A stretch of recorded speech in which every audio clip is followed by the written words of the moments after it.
Lightsabers hum, they light up the night. Pete and Nick keep the galaxy bright. From Tatooine sands to indoor trees, they're bringing the news with galactic ease. ATGLive, we're blasting away, talking Star Wars every Thursday. Interviews, opinions, and all the lore. Hop on the Falcon, they're opening the door. From Vader's breath to Grogu's charms, theories and chats, they keep us disarmed. Around the galaxy tonight, Chris and Kelsey keeping it tight. They're breaking news like a Death Star blast, taking your calls and reading your chats. The greatest guests and what you need to know. Pete and Nick lead the Star Wars show. ATGLive, we're blasting away, talking Star Wars every Thursday. Interviews, opinions, and all the lore. Hop on the Falcon, they're opening the door. We're home. Yay! Hello and welcome to another Thursday night of ATGLive.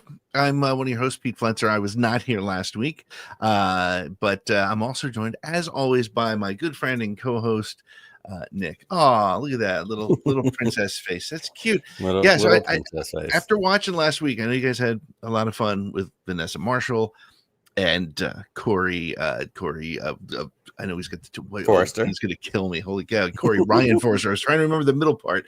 And Max Frey. And Max Frey was so much fun. I think we've decided to have him come back this week. Somehow Palpatine returned. So we're ready to go with some of that stuff. There was some Star Wars news this week, Nick, and so we'll definitely hit some of that. But Nick, I started just rolling because it's been a week. You know, if I miss a week, I get a little bit screwed up. But how are you? You got to play catch up. You got to get everything out. Right, I was like, I had to get out last week. Speak a certain number of words every week. That's right. And words come at account, and that's how we do things. They do, and I think I caught up. So now I'll let you talk. Okay, well, I am doing fantastic. It is the dread, awful heat of Alabama summer. It feels like 108 here today. Yeah. You know, and in Alabama, that means mostly like 90% humidity. But as we like to say, the horror persists. So do we. We're just going to keep on plugging along. We're going to get through the heat. School starts this next week for my kids. So it's time to get people back on a routine after being home for 2 months and basically just eating all day long.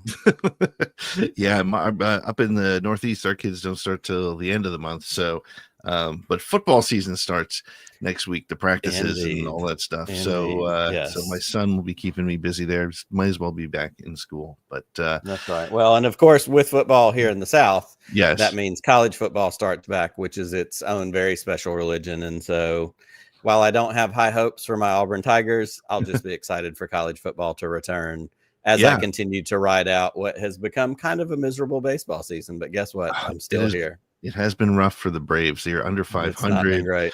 About 16 games back of the Phillies, about 16 and a half. We don't have to go into all those details. That's not necessary. These are the things I just like to talk about. It's the I'm trade sure deadline. We picked up a closer. I'm happy about what happened there. But you know what this also brings up?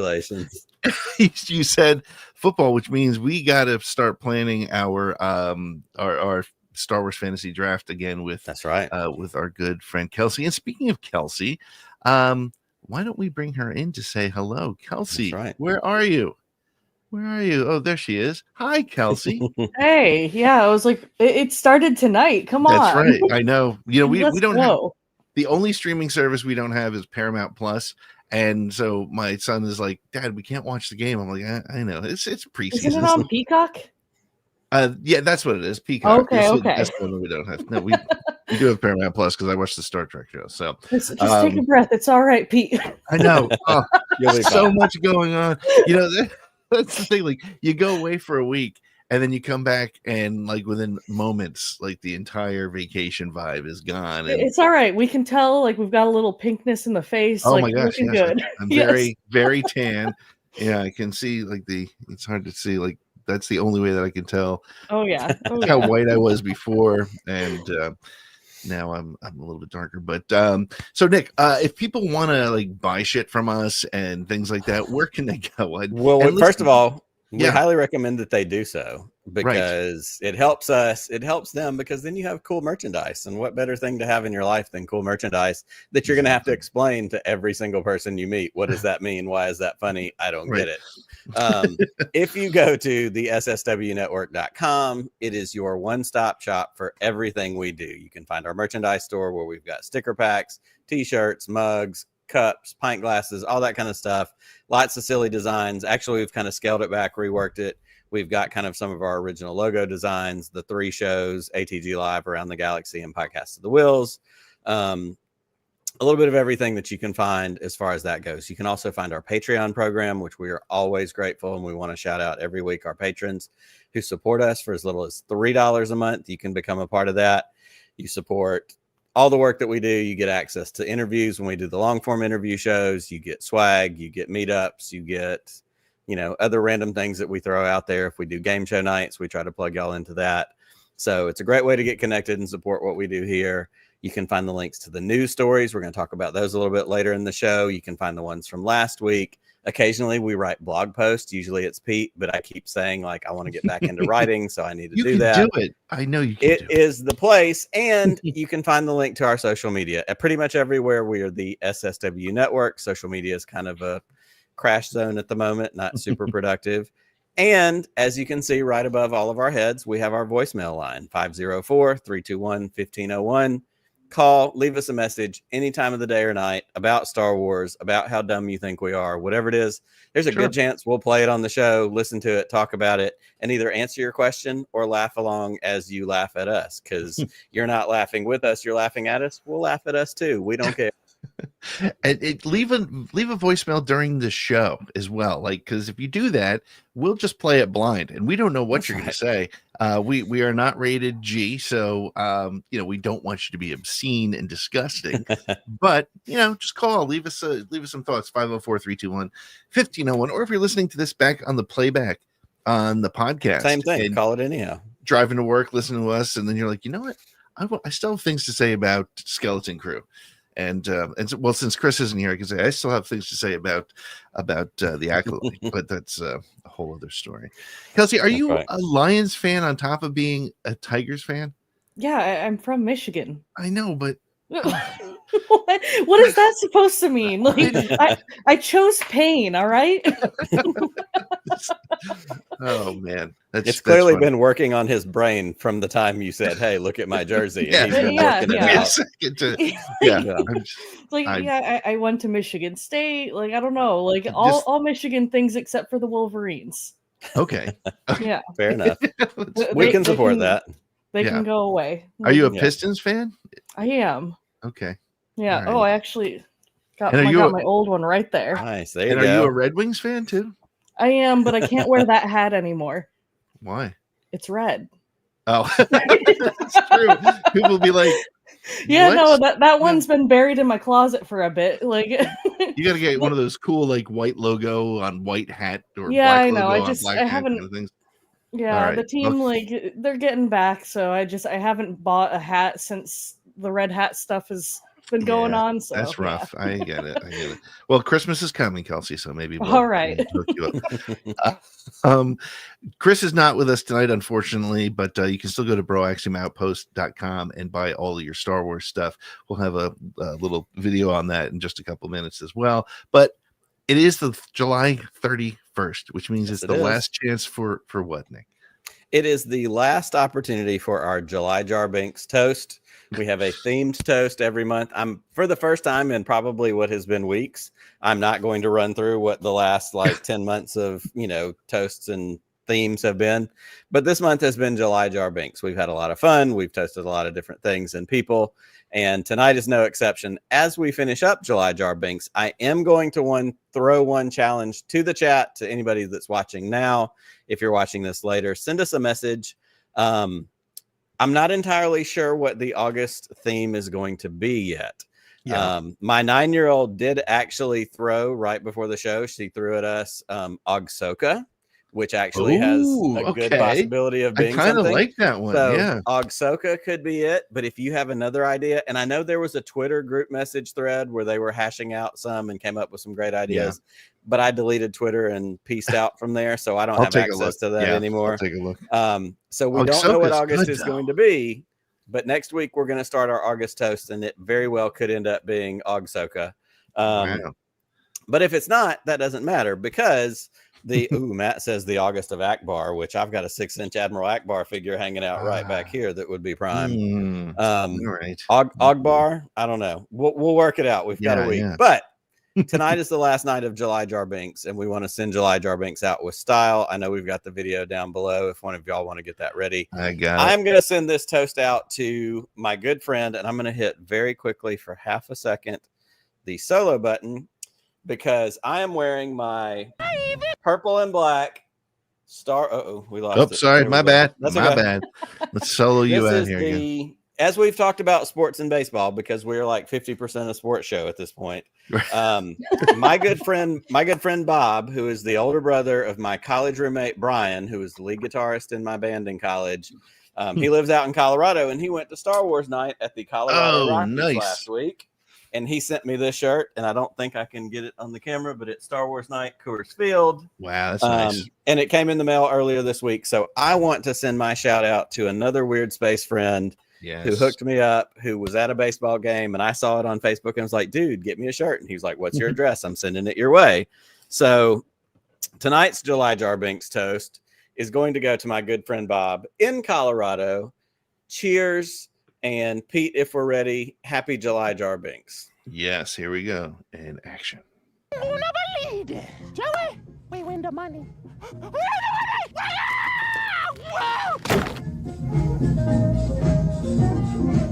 Nigga thinks me broke me bum that spine. Okay. And if you're tuning in for the first time, did you win that time? No, or you just gave up halfway through? I gave up. Okay. We gave up. Yeah. And if you're turning in for the first time, normally there's an action figure in your beer. I don't have a Jar Jar action figure. So instead, I drank my beer out of 2 jars, too many Mason jars, because I live in the South. So it is a Jar Jar toast. When you buy a house in the South, they actually, there's a whole room comes with it. That's right. Full of Mason jars. It's very strange. But no lids, which is one of those things you're like, what the hell, man? What are we doing here? Well, we are going to take our first break of the night. And then when we come back, we're going to be joined by Max Frey. We're going to be talking about collectibles. We're going to be talking about Regal Robot, and we're just going to see what happens, where it goes, what we do. We also got news tonight, as we always do. So thanks for hanging out with us. We're going to take a quick break. We'll be back with more ATG Live.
Well, we are back. Welcome back to ATG Live. And again, the entire SSW network is brought to you by BroAxiumOutpost.com, where you can get your toys, collectibles, action figures, lightsabers, helmets, anything Star Wars, anything He-Man, anything.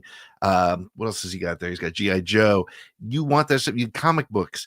Go to BroAxiumOutpost.com. Use the code ATG10 to get 10% off your first order. You're going to buy this stuff anyway. Buy it from our friend Chris, right? So, Nick, what's going on? You're muted for some reason.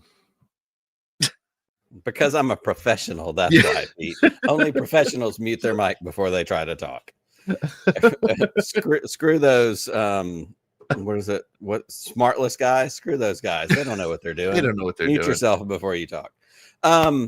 Yes, we are so excited to welcome back 2 weeks in a row. He did such a good job last week during the Galactic Happy Hour that we thought he needs an entire segment. We need a chance to talk to Max Frey. Max Frey is a artist, a cosplayer, which I'm excited to ask some questions about because he has one particular cosplay that he just recently acquired that is, I mean, checking every box right up my alley. But he also works at Regal Robot and has been a part of a lot of the amazing stuff that we have seen over the years from them.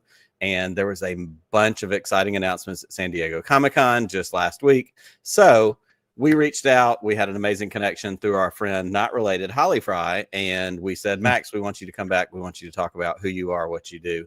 So it is a great thrill to welcome to ATGLive, Mr. Max Frey.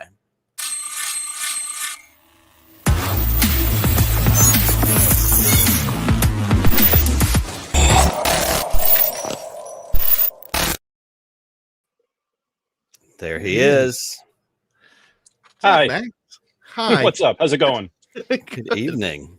Good evening. Thanks for having me back. Of course. It's good to see you again. And I think it's important that we establish the baseline right off the bat. Yes. We learned last week during the Galactic Happy Hour, you are in your at-home sabacc den. Is that correct? It's a work in progress, but Yes. yes, that's where I am. And I thought it would make for an appropriate, location where I should talk to you guys.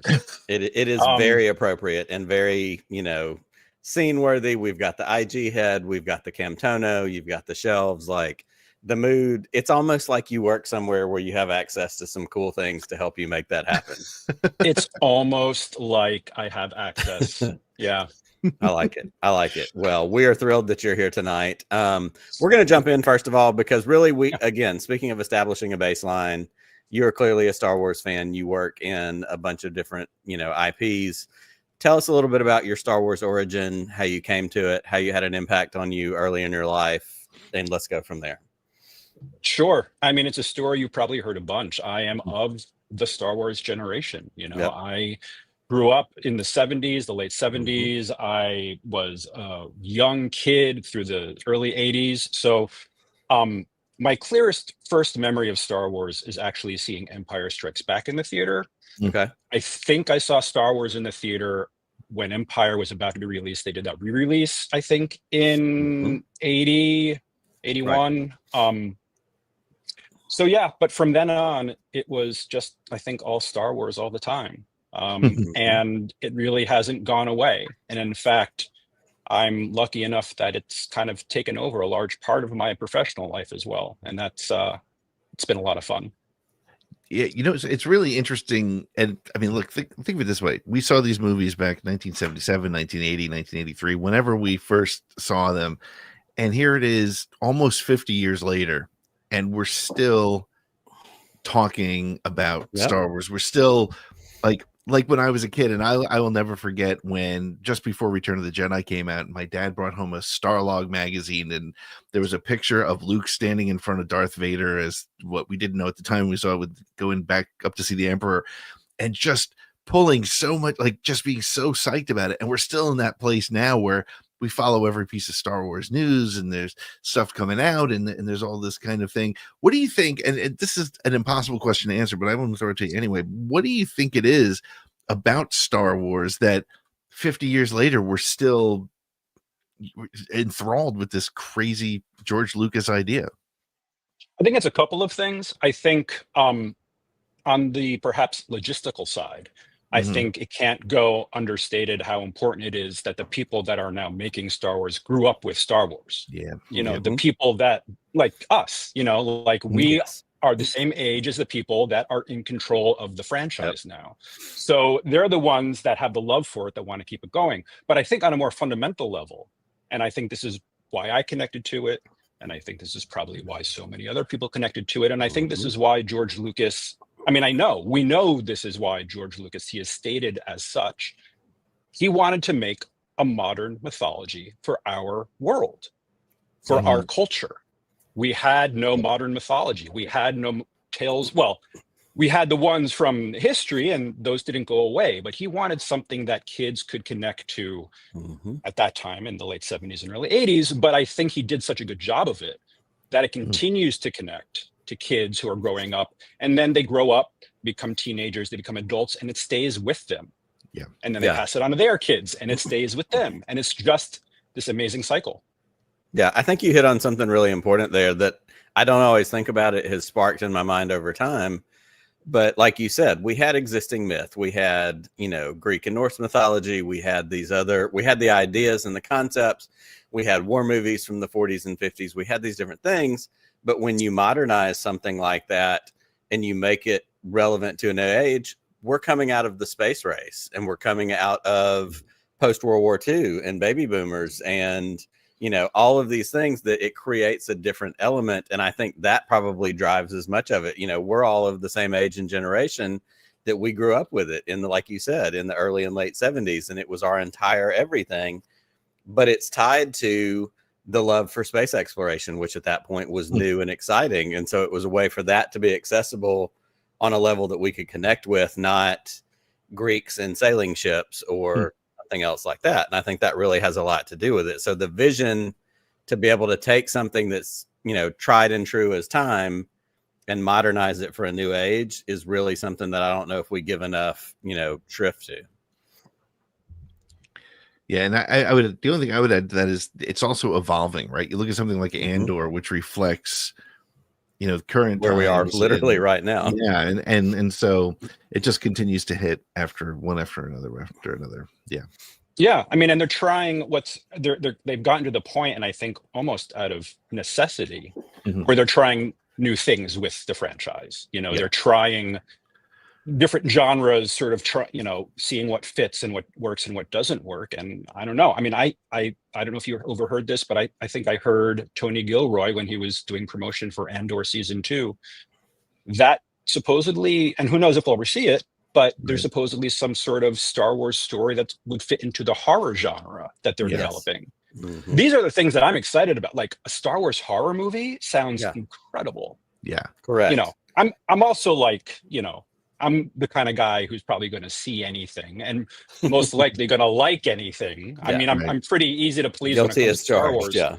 Yeah, but I really want to see that if it happens. But you see things like the episode of The Mandalorian, I think it was in season 1 on the prison ship, that had the little horror elements and the red lights and the people popping out from the different corridors. And you're like, oh, I see how that can work. Like you see there's a way for that to connect and be something for people who are into specific genres. And that's the thing. We live in this world of social media and too many people complaining and too many squeaky wheels getting the grease. But the reality at the end of the day is keep trying things new, because there's a lot of people out there. Because the other side of it is you do the same thing over and over again, and those same people are going to complain, I've already seen this. It's the same thing. So pick one, pick the other. Let's try other things and see what happens. No, you're right. You literally can't please everybody. So, there's going to be somebody out there who likes what they're doing. If it's not for you, it's for somebody else. Whether or not that someone comprises a big enough audience for them to get whatever the ratings that they need to deem something a success is another story.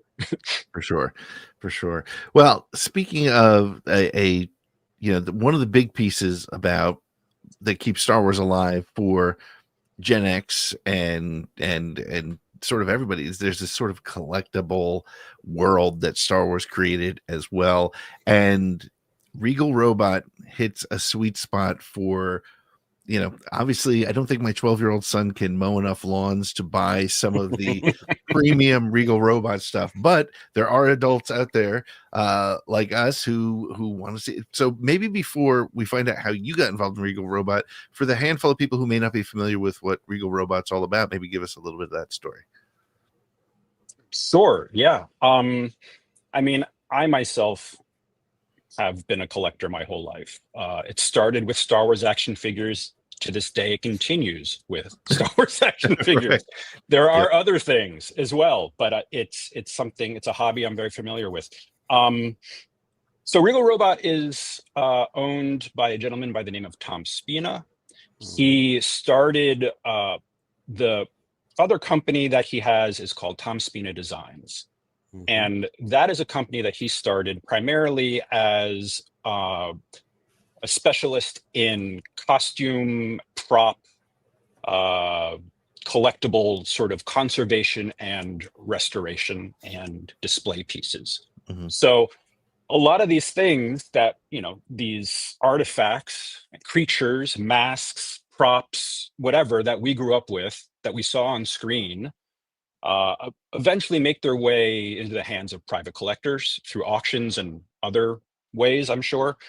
And if they're, if it's like, say, like a xenomorph from Ridley Scott's Alien, that thing was falling apart in the year 2020 or whatever, and needs to be conserved and repaired. So like that's where that business comes in. Where Regal Robot started, as far as I understand it, was one of the things that Tom specialized in was making themed furniture and decor pieces.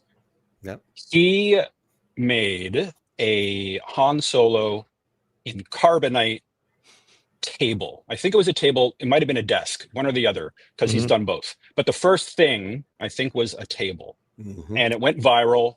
A lot of people started talking about it, and a lot of people started asking about it. And being the savvy businessman that he is, he realized that there might be a future in this for him.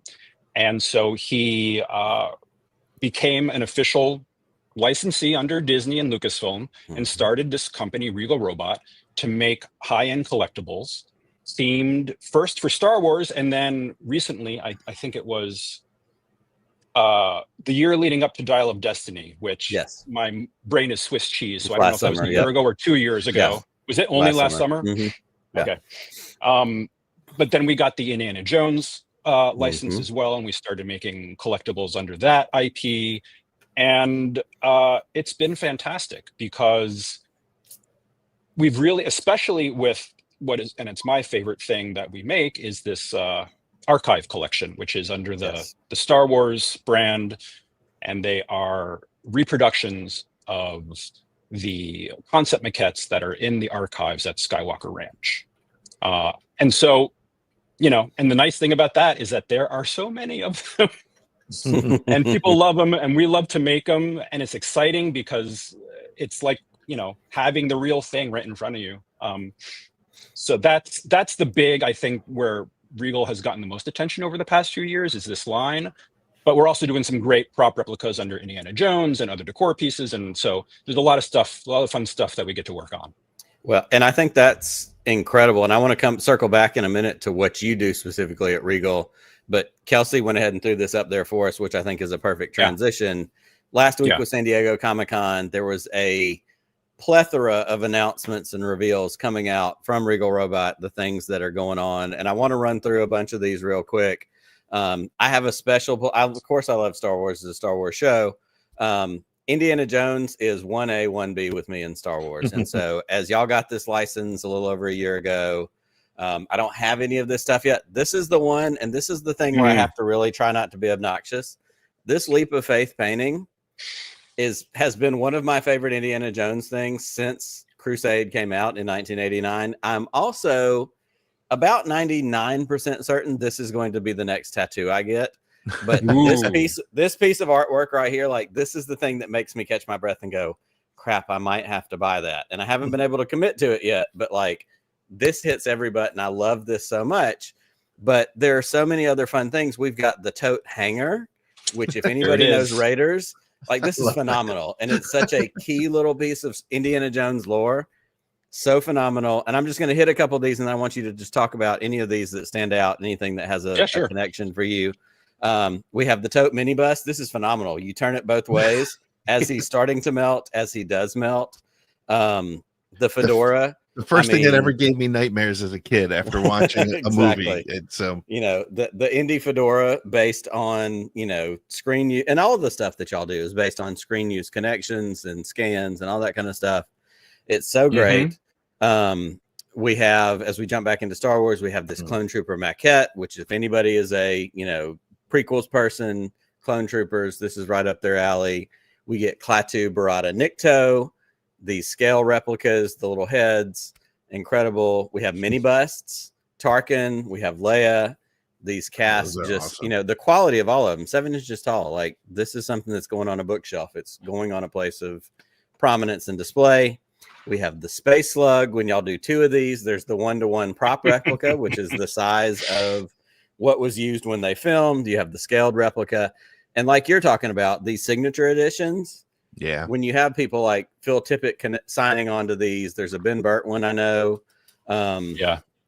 All of these new things. Chris Wallace, Judy Elkins, the Toadstool Terror. That email came out today. I got that one. We've had the different, and the concept art. Those are the other ones that are so much fun. When y'all do the concept art busts, we have Walrus Man. This is the Ben Burt one.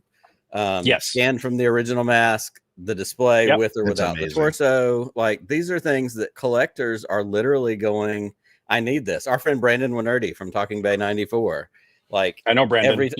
Every time these come out, you know, his joke is, don't let me buy this. But every one of these things is something that is just top notch. The amount of artwork, the quality that goes into them is incredible. So let me ask you this as we kind of highlight those. And like I said, talk about any of them you want to.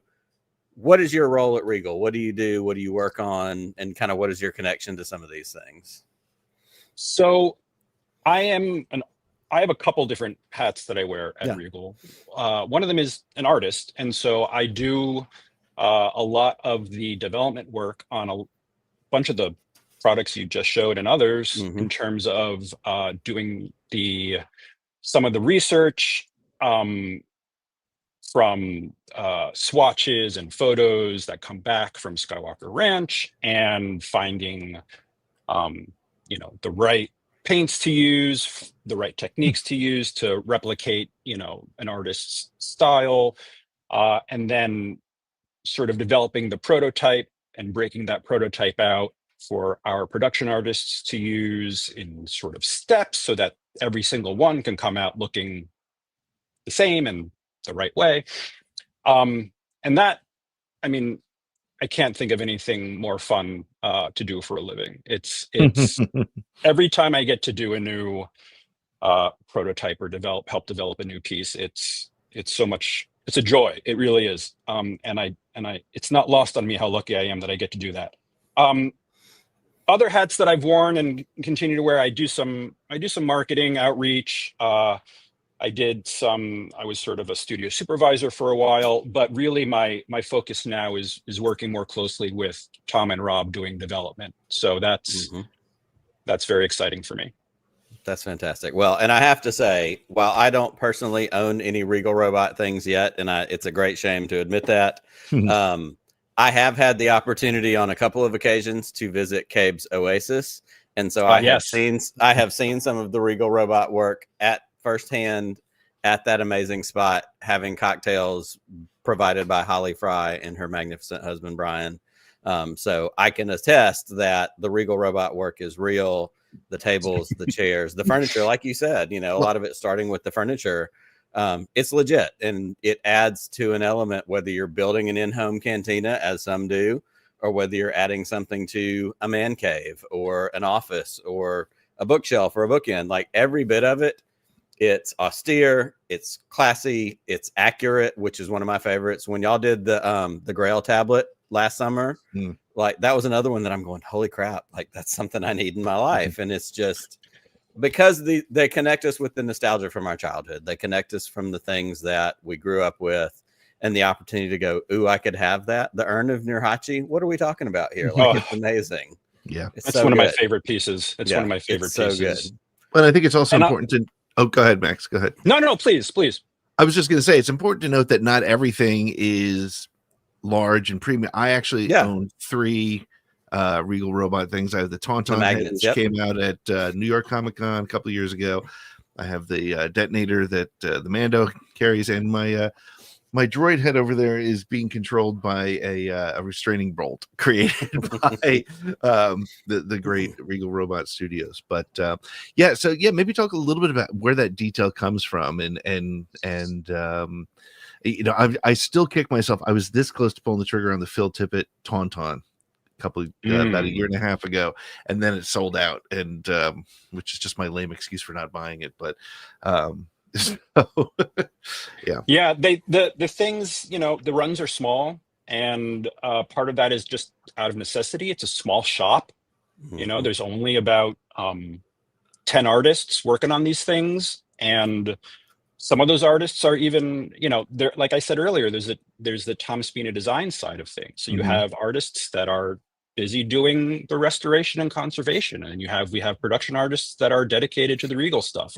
But there's literally only so much we can do. So we have to keep the runs fairly small. Obviously, that helps make things collectible, but I don't think that is ever our primary goal or focus. Like, the scarcity is not a watchword. Like, there's no intention to make things rare. There's an intention to make things high quality. There's an intention to make things collectible and available. But yeah, if I know Tom has often said that if he can make sure everybody got one, he would be happy. But that's just not how, unfortunately, it works sometimes. But sorry, what was the original question?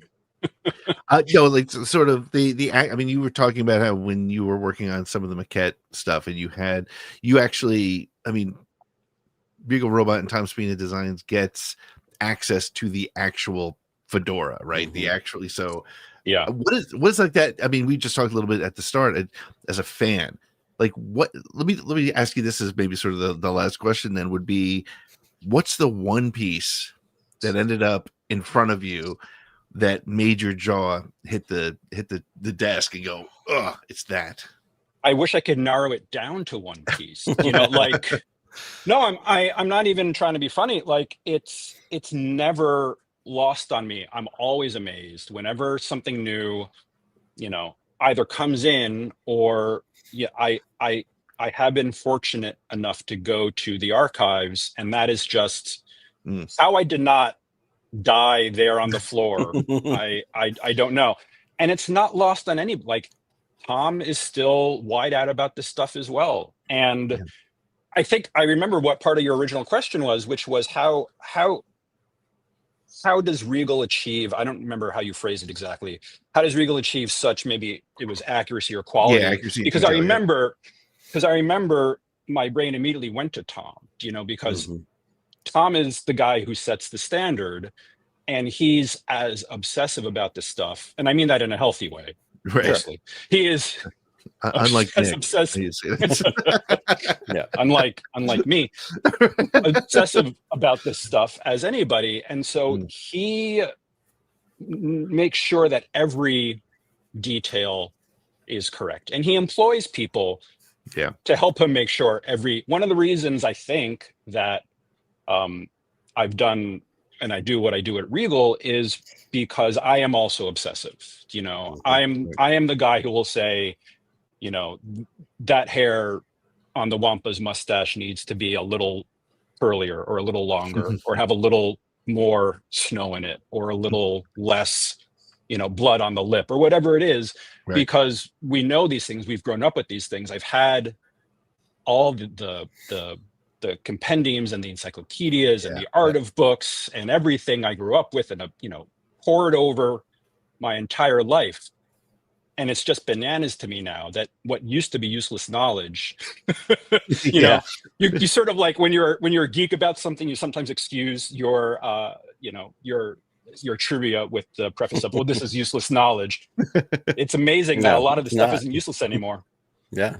Oh, and we talk about a lot on this show, the books that we had as kids, like you said, the blueprints books, the diagram books, the Lucasfilm Archives book is incredible. And I read through that thing all the time. Same thing, just agape. And I've read it multiple times and go, how incredible. Like, I can't imagine. Like, to me, walking into the Lucasfilm Archives is like the end of Raiders when they walk into the warehouse where they lock up the Ark. And you're just like, it's just walls and shelves and everything, and then your face melts like toast. Yeah, exactly. And your face melts off. Like, it's all connected. And that's just it. And that's what. Well, so this is my I tell this story every time. This is my 1989 Pepsi Indiana Jones and the Last Crusade Stetson fedora. Oh, they did a promo where if you got like 12 UPCs off of 12 packs of Pepsi Cola in 1989, mailed them in with some money, they would send you the Stetson Indy hat. I wanted one. My cool aunt, who was the cool aunt who taught us everything, got it for me. She sent me one and she bought herself one. she jokes all the time to this day. She's like, I bought so much Pepsi that summer just to buy you this damn hat. Well, I got it. I loved it. And then as I got a little bit older, like a fool, I traded it to a kid in my neighborhood for baseball cards. And to this day, she won't let me live it down. But several years ago, she sent one of my daughters hers, because at that point, my daughter was obsessed with Indiana Jones. So I have hers now, and it will never go anywhere. But it becomes that thing, just as, you know, the stuff that you guys create. At the end of the day, it's connected to nostalgia. It's connected to good feelings. It's connected to something that makes us go, hey, remember that time. Hey, remember that thing that makes us happy. Yeah. And I think that's so special. And I'm so thankful that you guys do the work you do and provide the opportunity. Like Pete said, it doesn't have to be the big high-end, crazy expensive things. It can be the magnets, which are $20 and $30, and the metal signs. Like, there's a way in for everybody, which I also think is incredible that that's something that they do, that you guys do. So we're really thankful, not only, and we've had Tom on before, and y'all have been kind to donate to Potathon in the past. So we love what you guys do. We love getting the chance to talk to you a little bit. What we are going to do now is we're going to take a quick commercial break. We're going to transition for a minute. It's time to talk about the news of the week. And so when we come back, we're going to play our news game, which is Around the Galaxy, as a nod to our friends at ESPN and Around the Horn. So we will be back in just a minute with more ATG Live.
Producer Kelsey, clearly the most powerful being in the galaxy, selects this week's most overhyped Star Wars news from our website and forces a panel of organic life forms to argue about it. Loudly. For points. That she gives out. However she wants.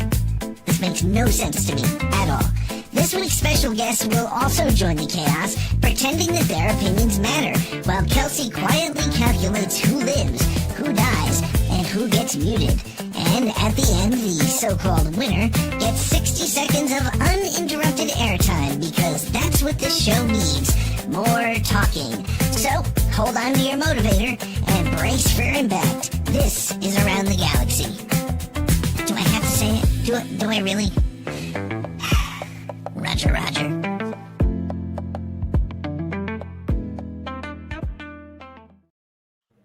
Well, welcome back to ATG Live, your Thursday night home for all things Star Wars, like everything Star Wars, like drinking games and cooking tips and news and trivia, and of course the Around the Galaxy game with our lovely Inquisitor, Kelsey Puckett. Kelsey, how's it going? Doing all right. You guys holding down the fort so far. Good job. Proud of you. Making it through your post-vacation show. I'm doing it. I'm doing it. Yeah, you are. But yeah, so surprisingly, and that's, kind of one of the other things there, Max, we were kind of getting to it before, like there's still Star Wars news like every freaking week. Every week we're like, well, we're going to have a tough time finding stuff to talk about this week. Nope. There's always stuff happening, and so that's why we kind of put this game together like we have. So now I got to ask you, Max, are you familiar at all with the Around the Horn show from ESPN? Not personally, but Okay. I think I understand the premise. Good. All right. We Close keep enough. it so simple that You don't even need to know how to spell ESPN to make this work. So That's all right. I was kind of thinking the points also work like whose line is it anyway? It's very much like whose line is it anyway, where the points don't matter and something else. I forget what he always said. You are not Drew Carey, I can see. But This is true. this is true. all right. Well, I'm actually going to start with Max since our first news story is about Comic-Con. So George Lucas appeared at his first ever San Diego Comic-Con, and he offered a look at the upcoming Lucas Museum in LA. What from his panel got you most excited? I love so much about this museum that's opening. I think what got me most excited was probably just the focus on elevating narrative art, sort of. I think someone maybe even used the word canonizing, which I thought was interesting, into quote unquote fine art. You know, giving it the platform, giving whether it's comic books or sketches or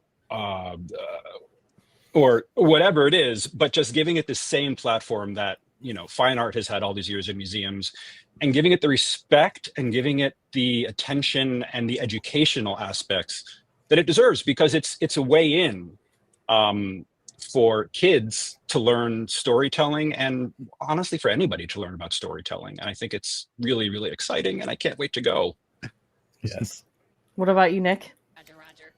So like Max said, everything about it is exciting. Everything about it is something to look forward to. You know, you read the list of like the props that they've already said are going to be there, you know, the land speeder and Grievous's bike or what, I forget what it's called. You can revoke my fan card. I don't care. But I love the talk about connection to physical media, connection to original, like there's a lot of stuff about comic books, and he talks about comic books and the collections and the things he has, because this hits me in that same vein as like the Smithsonian. And I'm at that age, you know, that where like that hits me in my feels. Like, let me go see a space shuttle. Let me go see an X-Wing. Let me go see the Fonz's jacket. Like, let me see all these things that connect to parts of my life. And so to have George Lucas creating this thing that's not in a era and time where we're facing down AI, where we're figuring out what is the role of AI. And that came up in that panel. And, you know, he talks about, you know, there's a concrete thing here, and this is where stories are told, and this is where what narrative is. The fact that this is someone who goes, this is important enough to preserve, that I'm going to make the back half of my life and career about preserving this and creating something that's going to live on, is phenomenal. I think is really significant. Pete, what do you think? Well, you know, other than comic books, which, as you all know, I don't read or pay too much attention. You know, and I kid about that because I was actually pretty excited. Much like Nick was saying about the things that he has decided to put in this museum. But one of the things when we were talking a little bit before about why Star Wars still is where it is in our hearts and minds, it's not so much creating other genre stuff as Star Wars. To me, I think one of the things is Star Wars has become its own genre. And if it's going to continue, and if we believe that, which I think it doesn't take too much to make that connection, if you believe that, then a museum to show where that comes from, right? And where that, you know, we all, you know, what is it they say, you know, the best, was the finest form of flattery is imitation. And yeah, I mean, you can literally point to things that George took to create some of his Star Wars and create this cultural phenomenon, and to be able to lead with that, because when people think George Lucas, they think Star Wars, but this will allow us to think George Lucas and think pop culture curator. And I think that that's a huge next step, and a you know, frankly, a great way for him to spend the back half of his life. Nice, some fair points there. I actually was going to ask Max one more thing from Comic-Con real quick. I heard that you did a cosplay there?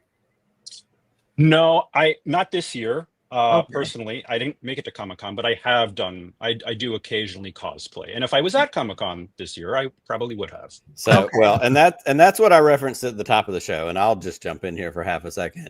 Max has a Cobb Vanth cosplay that was recently revealed on his Instagram, and I love Timothy Oliphant in a way that's hard to describe between Deadwood, Justified, The Mandalorian. Like, he's my guy. Like, I'm right at the top of the list.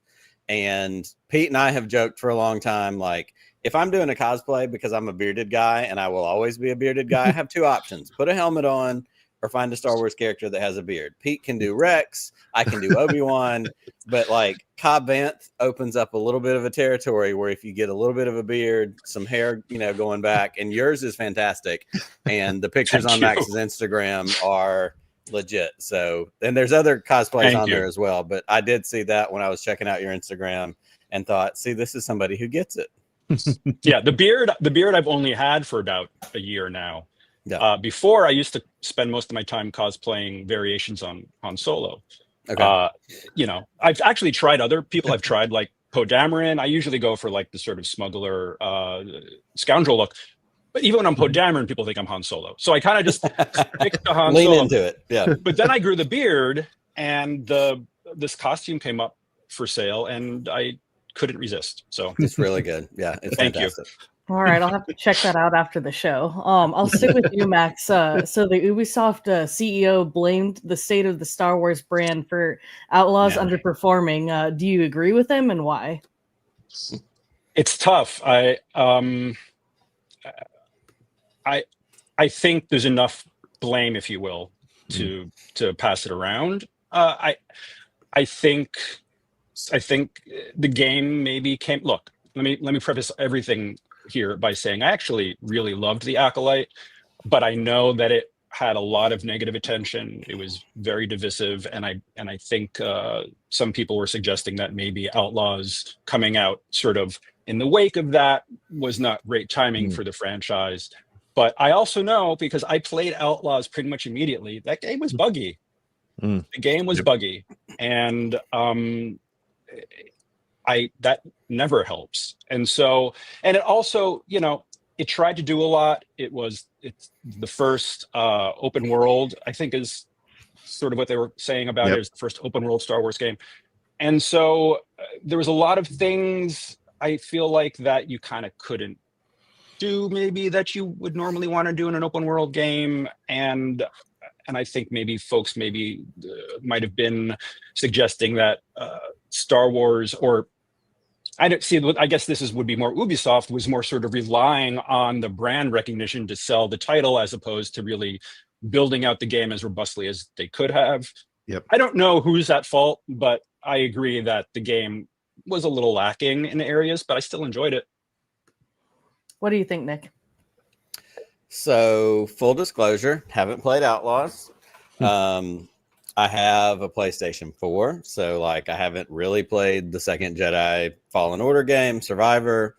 I'm a Luddite when it comes to video games. I play Fortnite at night when my kids go to bed because it's an easy way to check out and not have to think about anything. But having kept up with the stories, and of course, being a part of the Star Wars fandom and what it is that we do, I've paid attention to this, and I kind of feel like it's a 50-50 thing. Like, there may be something to it because of timing. We ran into that with when Solo came out after Rise of Skywalker. Like, there was too much too close together that created some negative whatever that caused people to, taint the way they looked at things.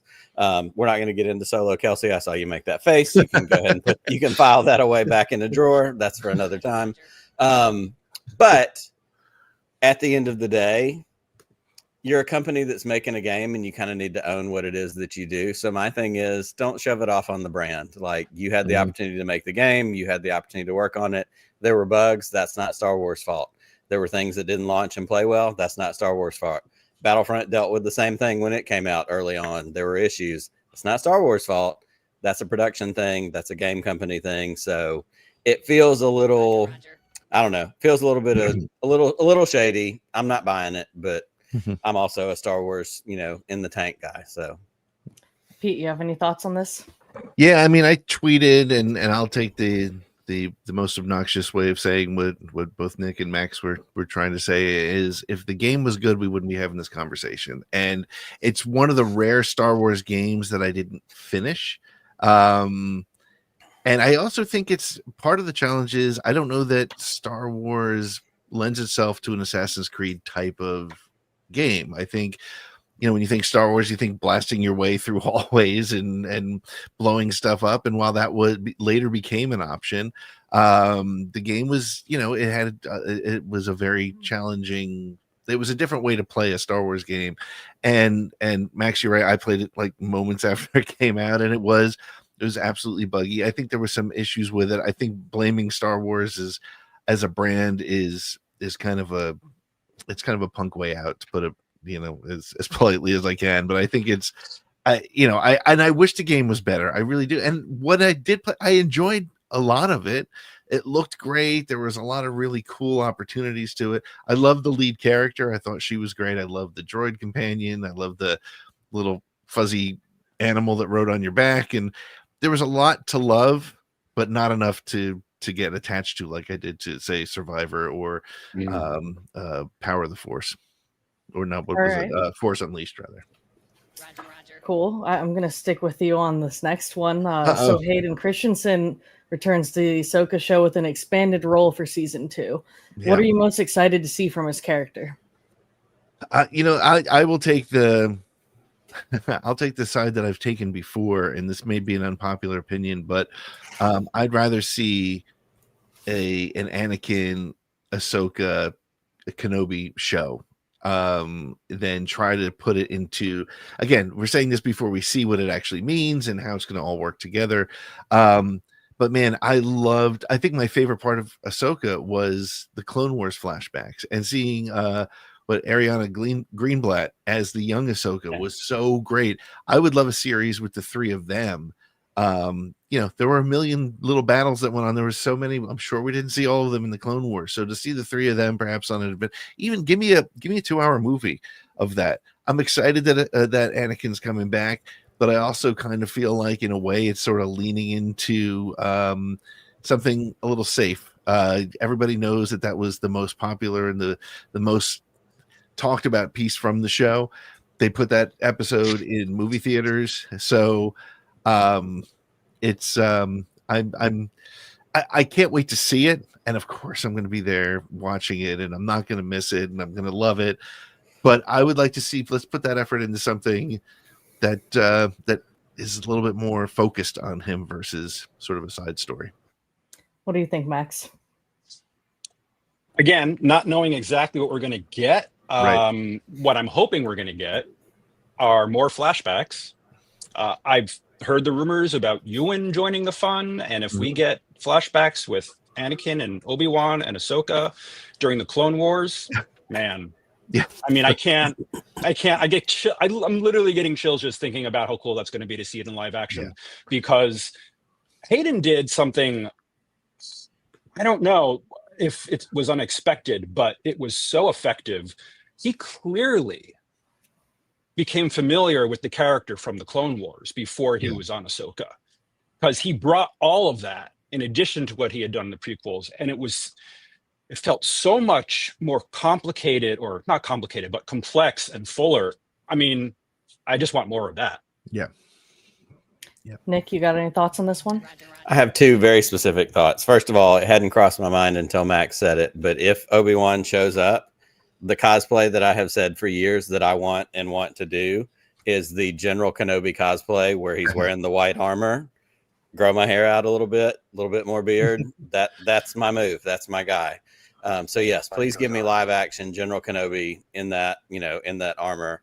But what I have said, and I love all of this, I want Hayden to have this expanded role. I want Anakin to have more of a weight in it. We've seen that because his 2 appearances at 2 different Comic-Cons have been canceled due to shooting. That's not a cameo thing. That's he's got something significant. Yep.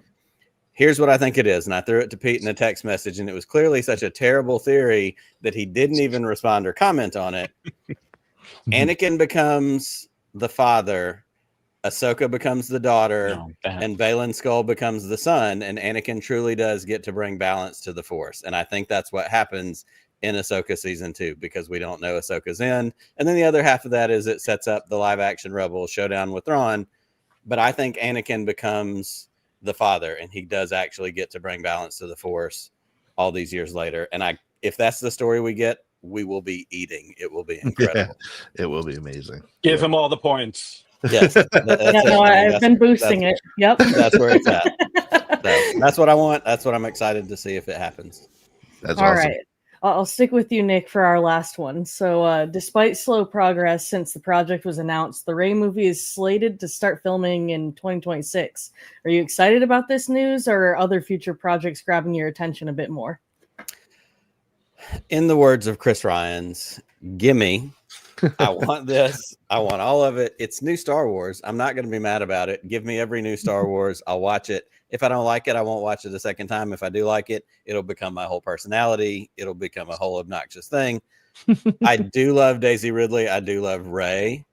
I'm excited to see what the journey for this character is. I'm really hopeful that John Boyega is involved. I'm excited to see the connecting points to, you know, if Poe's involved, if it somehow ties into some legacy character somewhere along the way, but it doesn't have to. And that's what I'm also excited about. This is charting new course, new Jedi Order. Let's go. Because as a kid who grew up with the EU, the Luke Skywalker new Jedi Order books and Kip Duran and being tempted by Exar Kun and all these other things, like there's stories that can be told, and there's ways for this to be something brought into a new audience and a new universe and a part of the Disney Star Wars era. This is nothing but wins, in my opinion. Max, do you have any thoughts on this one? I am excited. I am cautiously optimistic. I also am curious about these rumors that I've heard that Rey will also potentially show up in other sequel movies that aren't necessarily focused solely on Rey.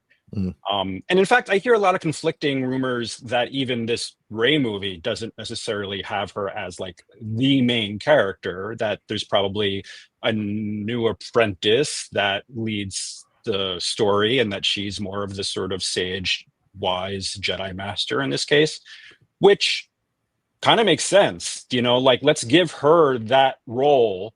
I mean, I don't want to get into sort of controversial topics here, but like, I know a lot of folks, I love the sequels. I love The Last Jedi. I know a lot of folks wanted to see Luke more in his prime. Unfortunately, that wasn't up to anybody but Father Time. They just kind of came to those movies a little too late. So true. But now they have a chance to do that with Rey. You know, they have a chance to show her being a Jedi Master, building the Order, give us the sorts of stories that I think people wanted with Luke. And I think that's pretty exciting. Pete, you want to take us home? Sure. I mean, like Max said, cautiously optimistic. We've heard this song before.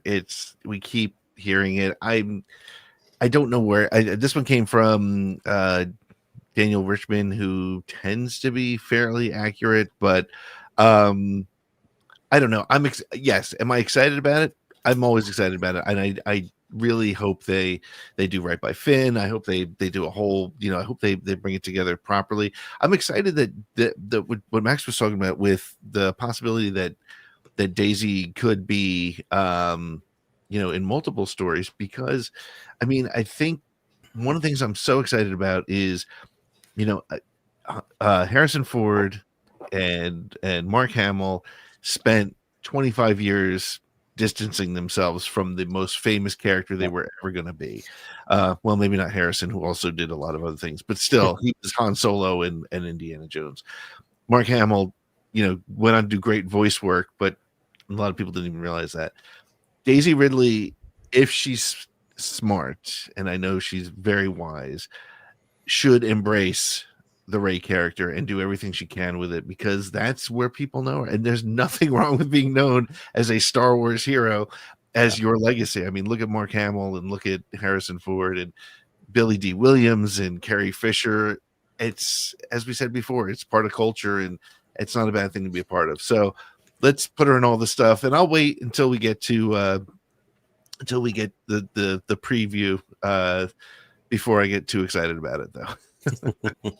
All right. Well, can I quickly jump on something that Pete said, which I think is really important, because when, you know, at post original trilogy with Mark and Harrison and Carrie and everybody, you know, the culture and pop culture was totally different. You know, like Star Wars was not seen as serious movies. The franchises and the popcorn movies were seen as that popcorn movies, and we're seeing it's sort of like Lucas's comments about raising comic book art to fine art. It's the same. Yep. I don't, today so much of entertainment is franchise and IP. There's very little, I think, or not as much looking down on those sorts of movies where actors feel like they have to distance themselves or do more serious stuff.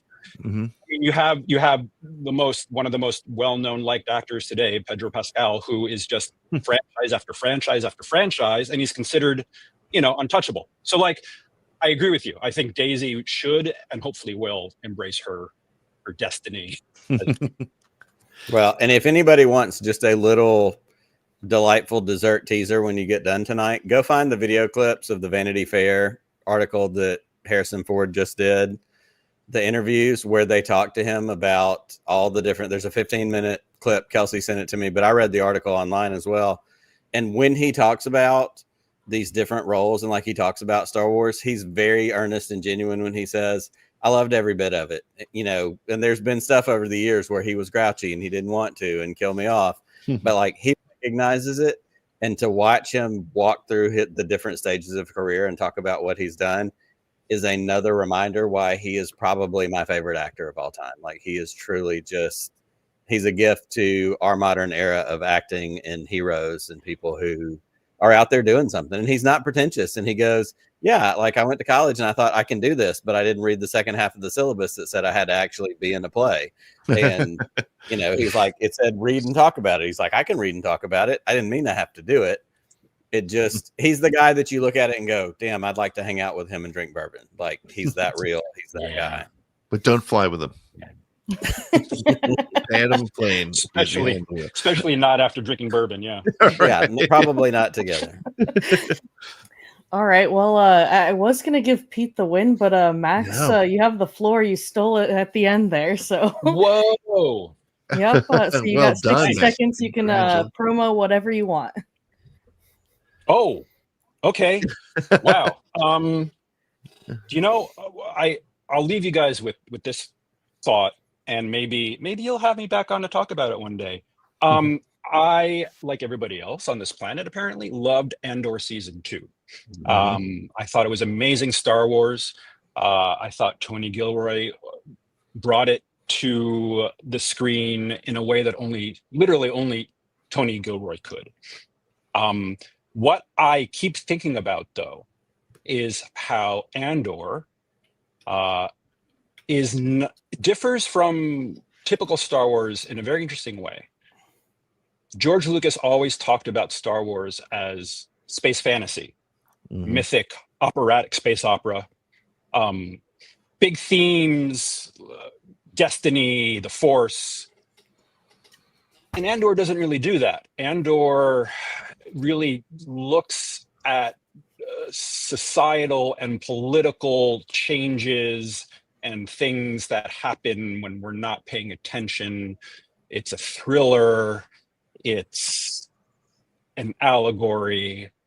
It's science fiction, not science fantasy, which is probably the first time Star Wars has been science fiction. And I think it's also one of the reasons why we might never see anything like Andor again, unless Lucasfilm really sort of decides to make more attempts to break away from the mythic science fantasy aspects of Star Wars. Yeah. Well, Was that a minute? No, that was perfect. Perfect. Love hearing you talk about that. We did a 7-part series called Road to Rebellion, where we broke the first 4 episodes were based on the 4 arcs, and then we had some conversation. I'll tell you what, we can get on we'll chat after this. I would love to do part 8 and talk about exactly, because that's one of the things that we didn't get into in that series. So that would be, I would welcome that conversation for sure. That would be great.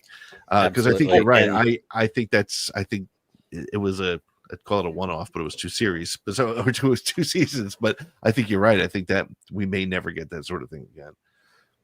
That would totally be it. And I had to throw the hat on right at the last minute for Matt, because Max gets into one of my favorite territories. We may not ever see anything like Andor again, but I've asked for a long time for a Star Wars West Wing, and the Andor is Star Wars West Wing. And so I have to put on my hat. It's a drinking game on the show. So Matt, this one's for you, buddy. Poured up a shot for Star Wars West Wing.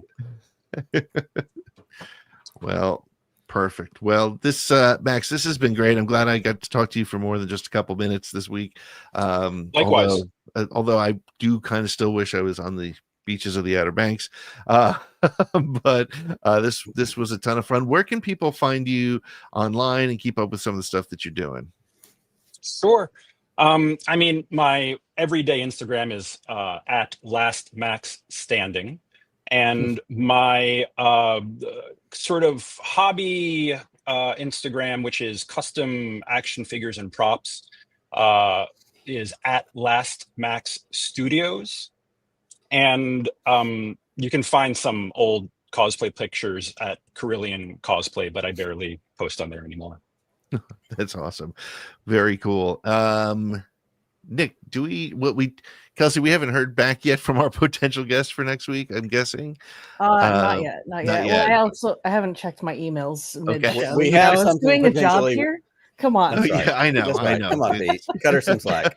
Yes, we have a potentially wild guest situation in the works for next week. And not like wild famous, but wild, weird, and just fun. Crazy. That's right. Yeah. Wacky and fun. That's what we do. And if you're following Instagram Reels, you may have seen this guy. So yeah, so hopefully he'll be joining us next week, certainly sometime soon.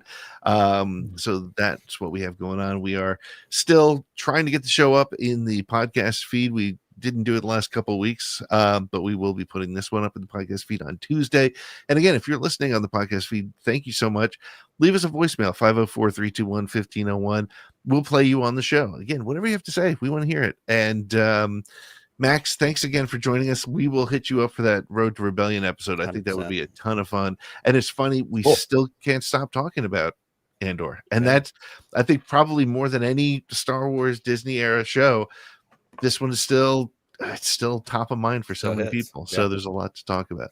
Kelsey, good luck to your Lions tonight. Did they win? I mean, it's preseason. I don't know. I came up here mid-game, so okay. It's all right. It's preseason. We're good. Yeah, it doesn't matter.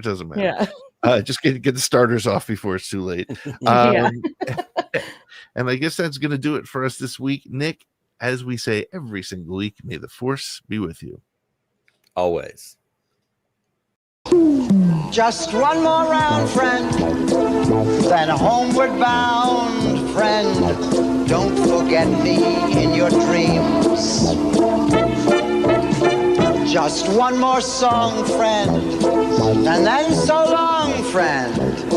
The nights get shorter, it seems. Just one more rhyme, friend. Yes, it's a crime, friend. But you know time, friend. Time can fly. So it's good night, friend. Good night, but not goodbye.